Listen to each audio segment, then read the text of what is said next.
Certainly the ones I would have mentioned already would be the ones that I would remember from the early days. Again, Trasnevallon, Liam, I became very friendly with Liam, and it helped enormously because he sometimes he didn't tend to go out all that often. I know he did run his own club on Sunday morning, and I was living in Palmerston, he was living in Ballyfermot, so like we used to make an arrangement that when he wanted to come in, I'd collect him, call to the house in Ballyfermot, drive in, and drive home, So there was we had established a great ease of chat and talk, and I loved his company, and I loved his singing and his songwriting, So he would be a standout one for me in the sense that I got to know him so well and got to value his company very much. Diarmid, Frank Hart, of course, as I mentioned already, Frank would have been tremendously helpful. I don't think Frank was in the Pembroke, but certainly he came to Góilín in the very early days. And then as it became established, Paddy Tunney, I remember celebrating one of Paddy Tunney's birthdays in Góilín, possibly his 70th birthday, but I wouldn't be sure. We gave him a presentation of a book of songs. It was a tremendous night, he was in great form, and he sang and he danced and he told stories and all that. They were standout nights, that you could never replace.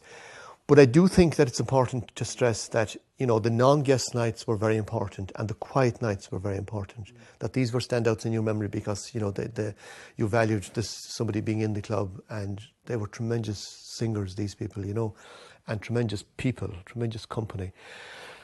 But the quiet nights, the early nights were very valuable as well. And, because there was more time maybe to chat and when people were searching for a song, there was that dynamic was tremendously important, and it gives the club a kind of a root and a base and a kind of a worth working for, and that would happen a lot in the early days, where you'd be short of singers, and even in the not so early days, the quiet nights could be very special.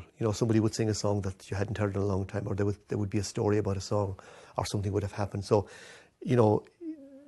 rather than something that was very formalised, the idea that it wasn't formalised, and that people were willing to kind of, bring various contributions to it, and to be open to that was very important. So I would remember the quiet nights with great affection as well, It certainly helped enormously, yeah, certainly. And I think I learned an awful lot from it. I got to know an awful lot of people, and to value them, and it would have developed my own singing, my own interest in singing. I mean, it would always have been there, but certainly establishing the Góilín, because you were working then towards helping to establish, a club, and if you're involved in something, you try hard to make it work, and to make it work for others, not for yourself, and that would have been very important, that you were wondering, like, what do we need here? How does this work for people? What do they want? What do people look for? That kind of way.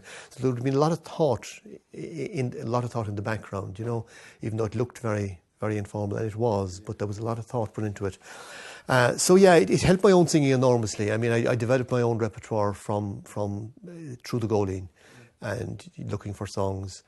I certainly might never have recorded but for it. The first tape was on the insistence of Góilín itself, the Timbleful of Song.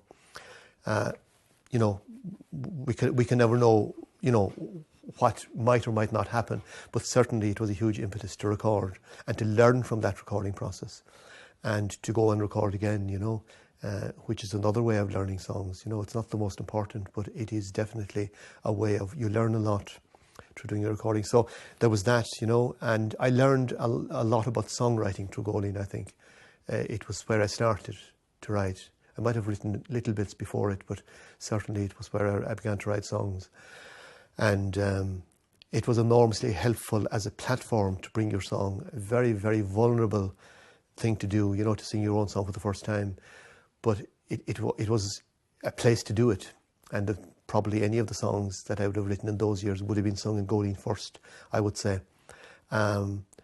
So or setting, some poems to music, or doing any kind of new thing, So there was that, and it would have helped me personally. And when I moved to Clare and became involved in the Clare Festival of Traditional Singing, or Féile Árán Éachtainn Chláir, with the late Tom Munnelly and others, I would have learned a lot in establishing that, helping to establish that.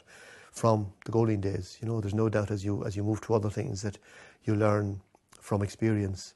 So I would have been very grateful, you know, because you have to learn. You know, you kind of you learn from experience and from just doing. You know, so those things I mentioned, you know, the song learning, the songwriting, the recording, and being involved in other things. When I became involved in local radio in Clare, you know, Góilín would certainly be one of the things that I would have learned from, and learned, you know, what to look for in music and song, certainly in song.